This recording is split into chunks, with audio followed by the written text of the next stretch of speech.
નમસ્કાર વિદ્યાર્થી મિત્રો,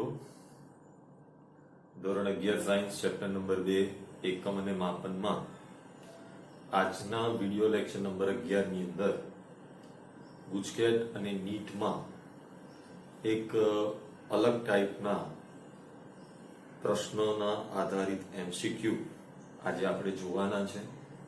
આવા એમસીક્યુની ટાઈપને અંગ્રેજીમાં એસેલરેશન રીઝન્સ એમસીક્યુ તરીકે ઓળખવામાં આવે છે. એટલે કે આપણને કોઈ વિધાન આપવામાં આવશે અને કારણ આપવામાં આવશે.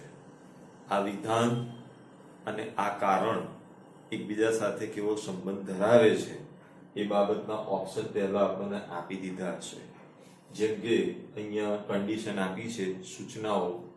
તો પહેલા છે વિધાન એટલે કે એસેલરેશન, કારણ એટલે કે રીઝન બંને સાચા છે અને કારણ એ વિધાનની સમજૂતી આપે છે. એટલે કે વિધાન પણ સાચું છે, કારણ બી સાચું છે અને કારણ એ વિધાનને સમજાવે છે. એવું જ્યારે તમને આપેલા પ્રશ્નોમાં લાગે ત્યારે તમે ઓપ્શન એ સિલેક્ટ કરવાનું છે. ત્યારબાદ થોડી નવી પેટર્ન છે. બી ની અંદર બી ઓપ્શનમાં વિધાન અને કારણ બંને સાચા, એટલે વિધાન પણ સાચું હોય, કારણ પણ સાચું હોય, સ્ટેટમેન્ટ પણ રાઈટ હોય, રીઝન પણ રાઈટ હોય, પરંતુ સ્ટેટમેન્ટ ની સમજૂતી રીઝન આપતું ન હોય. એટલે કે કારણ વિધાનની સમજૂતી, સાચી સમજૂતી ના આપતું હોય. એટલે વિધાન કંઈક અલગ કહેતું હોય, કારણ કંઈક અલગ કહેતું હોય, પણ બંને હોય સાચા. ઓકે, પરંતુ કારણ એ વિધાનની સમજૂતી ના આપતું હોય. જ્યારે પેલા ઉપરમાં શું હતું કે વિધાન અને કારણ બંને સાચા અને કારણ એ વિધાનની સમજૂતી આપે. જ્યારે ઓપ્શન બી માં શું છે કે વિધાન અને કારણ બંને સાચા છે પણ કારણ એ વિધાનની સમજૂતી આપતો નથી. ઓકે, ઓપ્શન સી માં વિધાન સાચું એટલે કે સ્ટેટમેન્ટ સાચું છે પણ કારણ ખોટું છે. આપણે સ્પષ્ટપણે જોઈ શકીએ વિધાન સાચું અને કારણ ખોટું. તો આપણે કોનો ઓપ્શન સી ને સિલેક્ટ કરીશું. જો બી ની અંદર આપણે વાત કરીએ તો વિધાન ખોટું છે પણ કારણ સાચું છે. એટલે statement is wrong but reason is right. એવું જ્યારે તમે ફીલ કરતા હો, એવું જ્યારે તમે સમજતા હો તમારા જ્ઞાનના આધારે, તમારા નોલેજના આધારે, તો તમે ઓપ્શન બી સિલેક્ટ કરજો. તો એસેલરેશન રીઝન્સ એમસીક્યુ ની અંદર કન્ડિશન પહેલા આપણે બરાબર વાંચી લેવી પડે. જેમાં કન્ડિશન એ હતી વિધાન અને કારણ બંને સાચા છે અને કારણ એ વિધાનની સમજૂતી આપે છે. કન્ડિશન બી વિધાન અને કારણ બંને સાચા છે અને કારણ વિધાનની સાચી સમજૂતી ન હોય. ઓપ્શન સી વિધાન સાચું છે પણ કારણ ખોટું છે. ઓપ્શન બી વિધાન ખોટું છે પણ કારણ સાચું છે. તો આવા પ્રશ્નોની આજે આપણે ચર્ચા કરવાના છે. એમાં પહેલો એક પ્રશ્ન મેં રાખ્યો છે, પ્રશ્ન નંબર 1. એમાં વિધાન એટલે કે સ્ટેટમેન્ટ. પ્રકાશ વર્ષ એ સમયનો એકમ છે. એટલે વિધાન શું આપ્યું છે આપણને? પ્રકાશ વર્ષ એ સમયનો એકમ છે. આ વિધાન છે. હવે કારણ શું છે? શૂન્ય અવકાશમાં પ્રકાશે એક વર્ષમાં કાપેલા અંતરને પ્રકાશ વર્ષ કહે છે. કારણ શૂન્ય અવકાશમાં પ્રકાશે એક વર્ષમાં કાપેલા અંતરને પ્રકાશ વર્ષ કહે છે. તો અહીંયા આપણું નોલેજ આપણને કામ લાગે, જે આપણે થિયરીમાં ચર્ચા કરી ગયા છે. તો પ્રકાશ વર્ષ એ સમયનો એકમ છે. તો આપણે જાણીએ છીએ કે પ્રકાશ વર્ષ એ તો અંતરનો એકમ છે. એટલે વિધાન કેવું છે? વિધાન ખોટું છે. કારણ શૂન્ય અવકાશમાં પ્રકાશે એક વર્ષમાં કાપેલા અંતરને પ્રકાશ વર્ષ કહેવાય. તો કારણ સાચું છે. તો તો અહીંયા આપણે આપેલા ઓપ્શન એ ની અંદર વિધાન અને કારણ બંને સાચા, તો ના, આપણું વિધાન તો ખોટું છે, કારણ સાચું છે, એટલે આ વાત નહીં.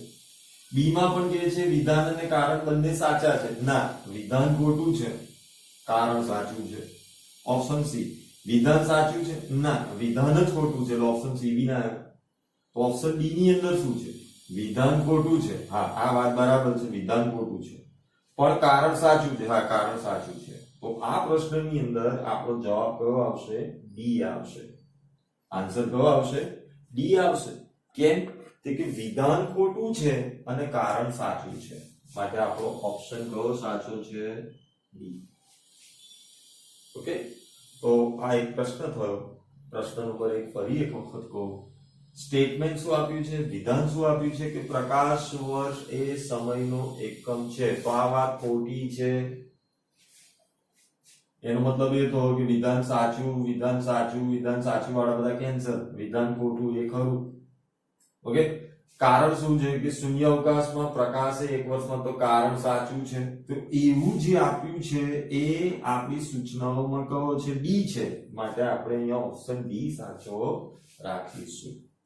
તો આ પહેલો પ્રશ્ન એક્સેલરેશન રીઝન એમસીક્યુ માં આ રીતના પ્રશ્ન આપણને પૂછતા હોય છે, જેમાં આપણી થિયરીમાં નોલેજ મેળવેલું હોય, જ્ઞાન મેળવેલું હોય, આપણને યાદ હોય, તો જ આપણે એના સાચા જવાબો આપી શકીએ. ઉતાવળ સહેજ પણ કરવાની નથી.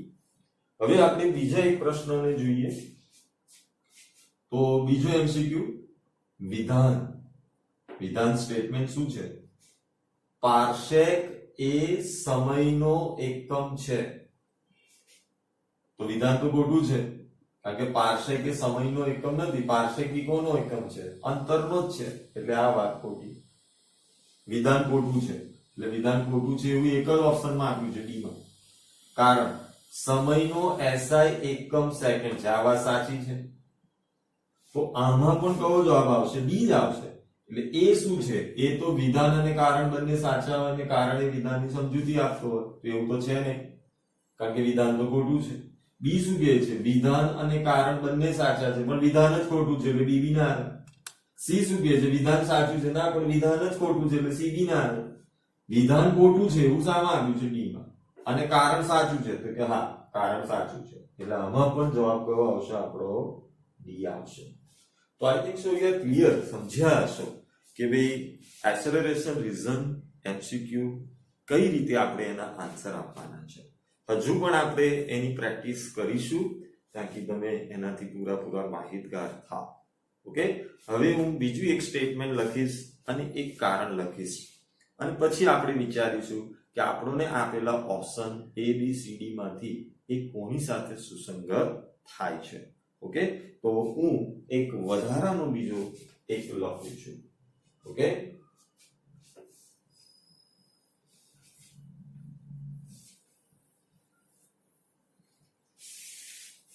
એક એમસીક્યુ નંબર 3 તરફ આપણે જઈએ, એના પર આધારિત.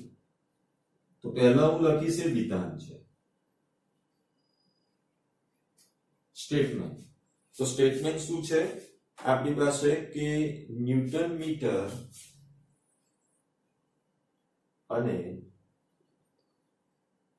મિલી ન્યૂટન સમાન છે. આ વિધાન છે. હવે હું કારણ લખું છું. તો કારણમાં આપ્યું છે 1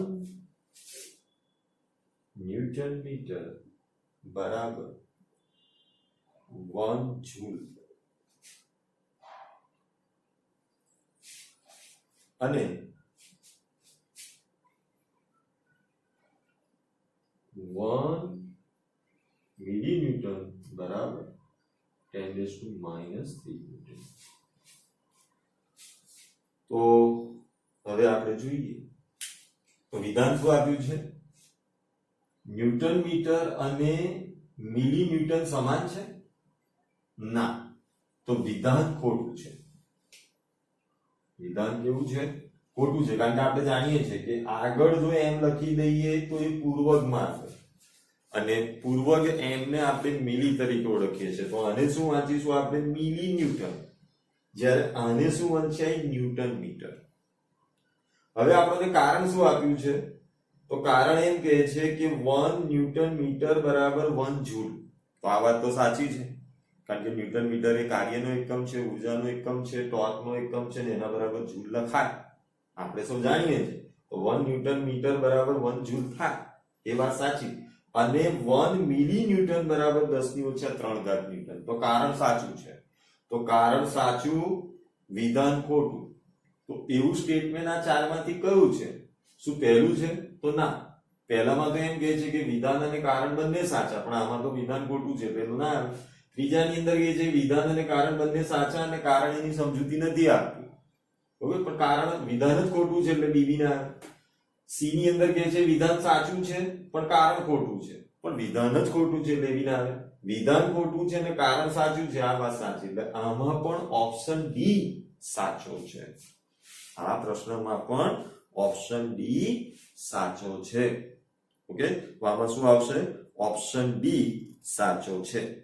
ઓકે, મિલી ન્યૂટન એટલે 10⁻³ ન્યૂટન.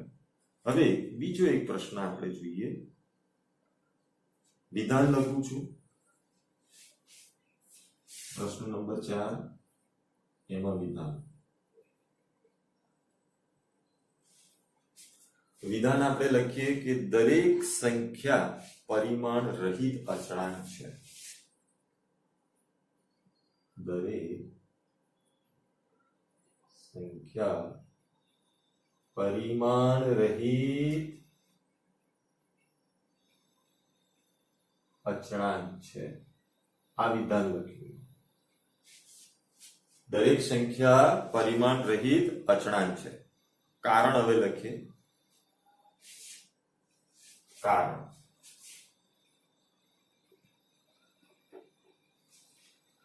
કારણ લખું છું, સંખ્યાને એકમો કે પરિમાણો હોતા નથી. સંખ્યાને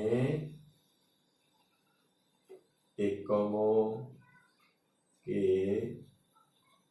પરિમાણ હોતા નથી. તો હવે આપણે નક્કી કરીએ કે આમાંથી કઈ વાત સાચી છે. ઓકે, તો અહીંયા આપણે જોઈએ તો દરેક સંખ્યા પરિમાણ રહિત અચળાંક છે. તો વાત તો સાચી છે, એટલે વિધાન સાચું છે. એનો મતલબ એ થયો કે એ, બી અને સી ની અંદર વિધાન સાચું છે. એટલે એ, બી, સી માં ડી નહીં આવે. કેમ કે એમાં તો વિધાન ખોટું કે છે, એટલે ડી તો ઓપ્શન આવે. એટલે હવે આપણી પાસે સ્પર્ધા કોની વચ્ચે રહી? એ, બી અને સી માંથી કોઈ છે. હવે આપણે જોવું પડશે કે વિધાન શું કહે છે કે દરેક સંખ્યા પરિમાણ રહિત અચળાંક છે. તો હવે એનું કારણ શું કહે છે કે સંખ્યાને એકમો કે પરિમાણ હોતા નથી. તો અહીંયા દરેક સંખ્યા એ પરિમાણ રહિત અચળાંક છે, એની સાચી સમજૂતી આપણને કારણ આપતું નથી. કારણ શું કહે છે કે સંખ્યાને એકમો કે પરિમાણ હોતા નથી. તો કારણ બી સાચું છે, વિધાન બી સાચું છે, પણ કારણ એ વિધાનની સમજૂતી આપતો નથી. એનું રીઝન નથી સમજાવી શકતો. માટે ઓપ્શન બી આમાં સાચો છે. તો આ પ્રશ્નમાં કહો ઓપ્શન બી સાચો છે. ઓકે, હવે આપણે પ્રશ્ન નંબર 5 જોઈએ આના પર આધારિત. તો I think you are clear, તમને સમજ પડતી હશે કે શું સમજાવી રહ્યો છું. ઓકે, હવે પ્રશ્ન નંબર 5 તરફ આપણે આગળ વધીએ.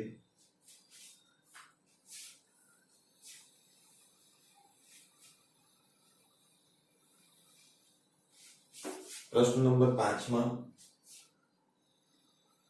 હું પહેલા વિધાન લખીશ. તો વિધાન છે દબાણ અને ઊર્જા ઘનતાના પરિમાણ સમાન છે. દબાણ અને ઊર્જા ઘનતાના પરિમાણ સમાન છે.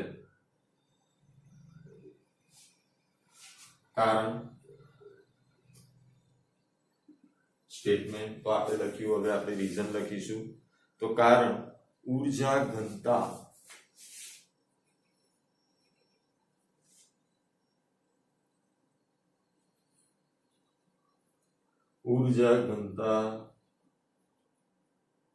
રો બરાબર ઊર્જા છેદમાં કદ. હવે આપણે એનું પારિમાણિક સૂત્ર લખી શકીએ છીએ m1 l-1 t-2. હવે દબાણની વાત કરીએ તો હવે આમાંથી કઈ વાત સાચી છે તે આપણે જોઈએ. પ્રશ્ન ફરી એક વખત, વિધાન શું આપ્યું છે? દબાણ અને ઊર્જા ઘનતા પરિમાણ સમાન છે. એટલે કે દબાણના અને ઊર્જા ઘનતાના પરિમાણ સમાન છે.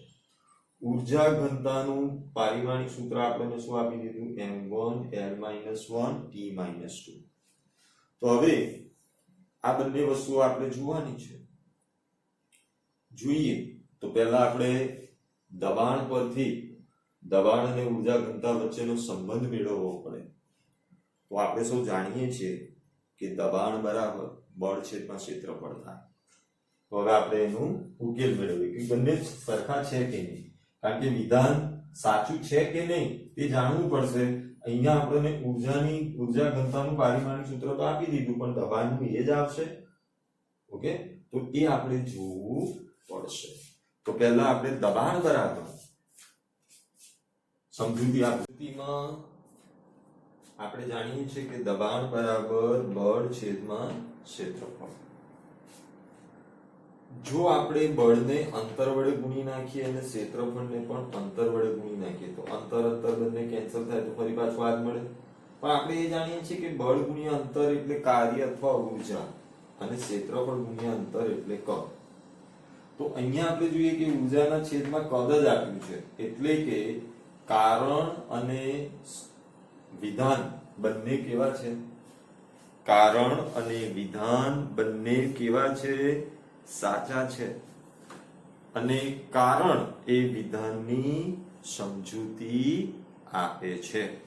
તેથી આપણને આવો ઓપ્શન ક્યાં આપ્યો છે કે વિધાન અને કારણ બંને સાચા છે અને કારણ એ વિધાનની સમજૂતી આપે છે. માટે આ પ્રશ્નમાં આપણો ઓપ્શન એ સાચો છે. હવે આપણે બીજો એક પ્રશ્ન લઈ લઈએ તાકી આપણને સમજ પડે કે ભાઈ એસેલરેશન રીઝન આધારિત પ્રશ્ન કેવી રીતે આપણને પૂછતા હોય છે.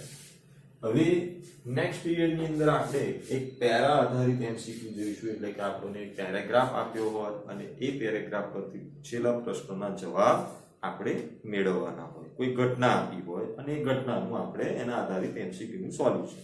તો હવે આપણે એક એમસીક્યુ એવો લઈ લઈએ છઠ્ઠો. તો કે છે વિધાન કે ભાઈ m0 l1 t-0 m0 l1 t0 બરાબર m0 l1 t0. બરાબર, આવું એક આપણને વિધાન આપ્યું છે. હવે કારણ કે છે તો કારણની અંદર લખે છે કે જ્યારે અંતરમાંથી અમુક અંતર બાદ કરીએ, જ્યારે અંતરમાંથી અમુક અંતર બાદ કરીએ, જ્યારે અંતરમાંથી અમુક અંતર બાદ કરીએ તો અમુક અંતર મળે. તો અમુક અંતર મળે. તો વિધાન શું આપ્યું છે? વિધાન આપ્યું છે m0 l1 t0 minus m0 l1 t0 બરાબર m0 l1 t0. તો અહીંયા આપણને પારિમાણિક સૂત્ર આપ્યા છે અને આ પારિમાણિક સૂત્ર અંતરનું પારિમાણિક સૂત્ર છે. પારિમાણિક સૂત્ર પરથી આપણે મૂલ્ય નથી જાણી શકતા. એનો મતલબ એ તો કે અંતરમાંથી અંતર બાદ કરીએ તો અમુક અંતર મળે અને એવું જ કારણ આપણને આપ્યું છે કે જ્યારે અંતરમાંથી અમુક અંતર બાદ કરીએ તો અમુક અંતર મળે. તો આ સાંકેતિક રીતે બતાવ્યું છે અને આ વાક્યના સ્વરૂપે લખ્યું છે. એનો અર્થ એ થયો કે વિધાન અને કારણ બંને સાચા છે અને કારણ એ વિધાનની સમજૂતી આપે છે. વિધાન પણ સાચું, કારણ પણ સાચું અને કારણ વિધાનની સમજૂતી આપે છે.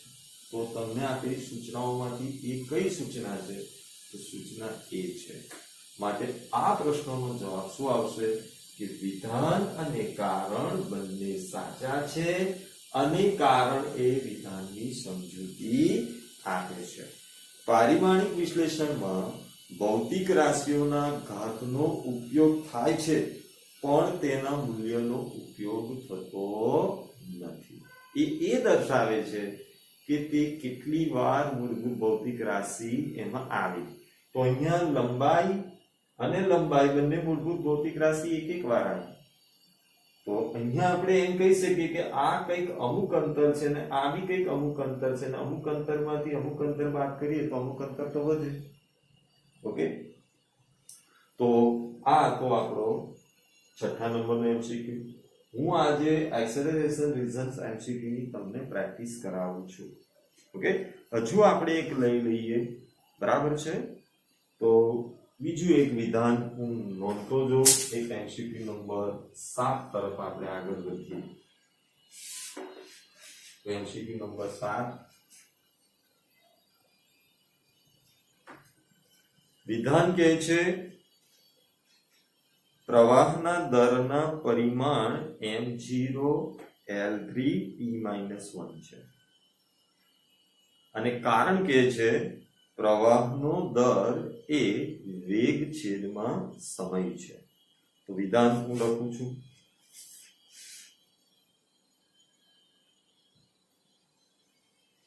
પ્રવાહના દરના પરિમાણ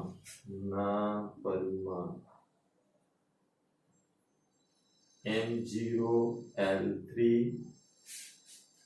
t-1 છે. કારણ લખું છું કે ભાઈ પ્રવાહનો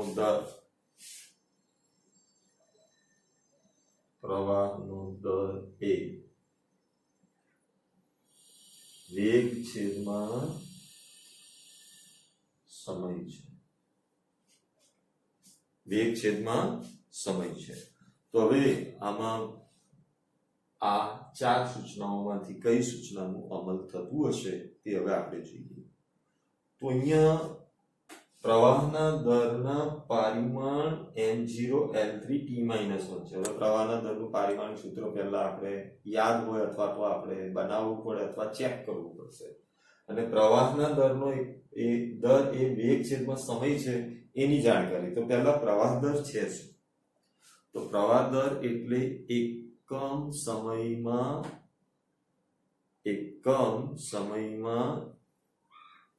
સમય કદ દીઠ જે પ્રવાહ, એ પ્રવાહ પછી પાણીનો હોય, વિદ્યુત પ્રવાહ હોય કે ગમે તે હોય, તો પ્રવાહનો દર બરાબર કદ છેદમાં સમય થાય.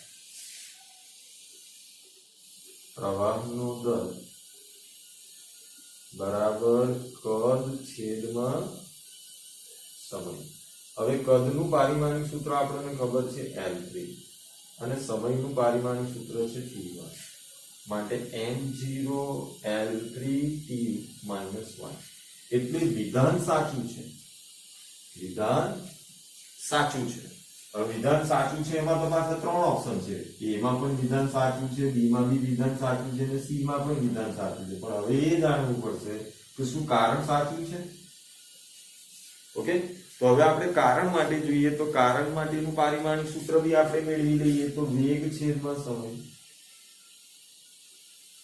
તો વેગનું પારિમાણિક સૂત્ર શું? તો વેગનું પારિમાણિક સૂત્ર છે આપણું L1t - 1 અને સમયનું કેટલું છે t1.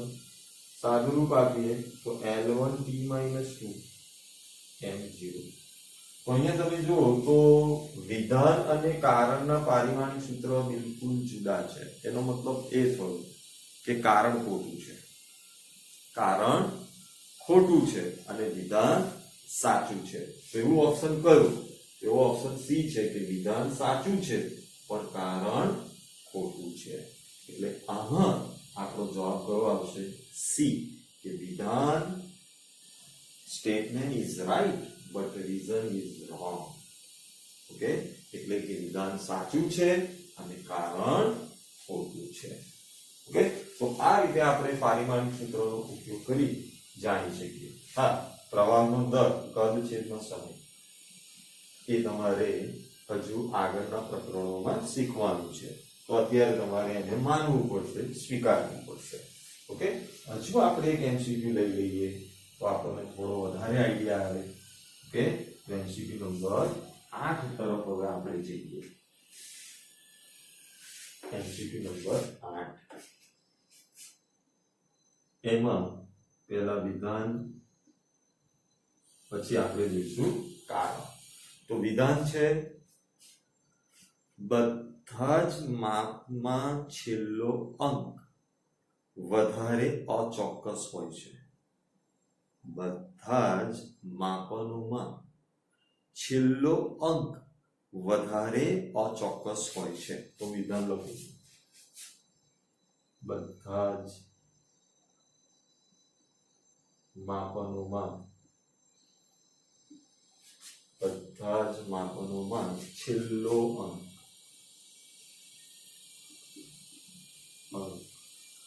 વધારે અચોક્કસ હોય છે. આ વિધાન છે. હવે કારણ લખું છું. તો કારણ કે છે d બરાબર 0.9 મીટર, d બરાબર 0.90 મીટર, d બરાબર 0.990 મીટર ના ત્રણ માપનમાં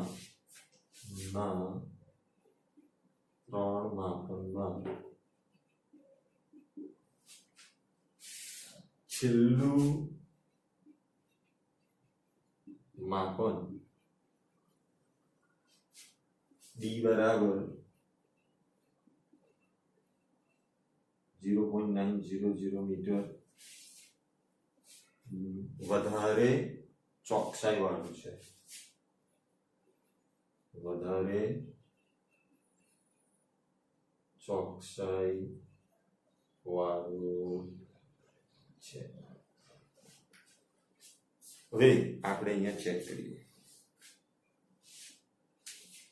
તો વિધાન શું છે? બધા જ માપનમાં છેલ્લો અંક વધારે અચોક્કસ હોય છે.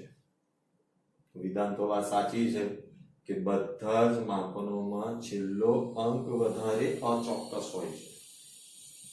કારણ d બરાબર 0.9 મીટર, d બરાબર 0.900 મીટર, d બરાબર 0.900 મીટર.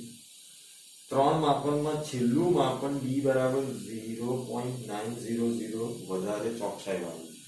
તો ચોકસાઈ તો વધારે છે. આપણે જાણીએ છીએ કે જેમાં લઘુત્તમ માપશક્તિ વધારે હોય એની ચોકસાઈ વધારે છે. માનો કે કોઈ વિદ્યાર્થી અહીંયા દશાંશ ચિહ્ન પછી ફક્ત એક અંક સુધીની ચોકસાઈથી કામ કરી રહ્યો છે, જ્યારે આ દશાંશ ચિહ્ન પછી બે અંકો સુધી, આ ત્રણ અંકો સુધી. તો જેમ જેમ લઘુત્તમ માપશક્તિ વધતી જાય તેમ તેમ આપણે શું કહીશું કે એમાં ચોકસાઈ વધે. તો કારણ બી સાચું, વિધાન બી સાચું, પરંતુ આ કારણ જે છે એ વિધાનની સમજૂતી આપતું નથી, કારણ કે બધા જ માપનોમાં છેલ્લો અંક વધારે અચોક્કસ છે તે આપણે લઘુત્તમ માપશક્તિની મદદથી જાણી શકતા નથી, અને આ જે કારણ છે લઘુત્તમ માપશક્તિના આધારે ચોકસાઈ બતાવી રહ્યો છે. એટલે કહેવાનો અર્થ એવો છે કે વિધાન બી સાચું છે, કારણ બી સાચું છે, પરંતુ કારણ એ વિધાનની સમજૂતી આપતો નથી. તો આપણને આપેલી સૂચનાઓમાં એવી કઈ બાબત છે? તો પહેલી સૂચનામાં તો વિધાન અને કારણ બંને સાચા છે, પણ કારણ એ વિધાનની સમજૂતી આપે છે, એ વાત તો ખોટી છે. બીજીની અંદર કહે છે કે વિધાન અને કારણ બંને સાચા છે અને કારણ એ વિધાનની સાચી સમજૂતી ન હોય, તો આ વાત સાચી છે. તો આ પ્રશ્ન નંબર 8 ની અંદર ઓપ્શન બી આપણો સાચો છે. ઓકે, તો વિદ્યાર્થી મિત્રો, આજે આપણે એક્સેલરેશન એટલે કે વિધાન અને કારણો સાથે કઈ કઈ રીતે આપણને પ્રશ્નો પૂછી શકે, તો આવા પ્રશ્નોની આજે આપણે પ્રેક્ટિસ કરી. નેક્સ્ટ પીરિયડની અંદર આપણે પેરા આધારિત આવા પ્રશ્નોની ચર્ચા કરીશું.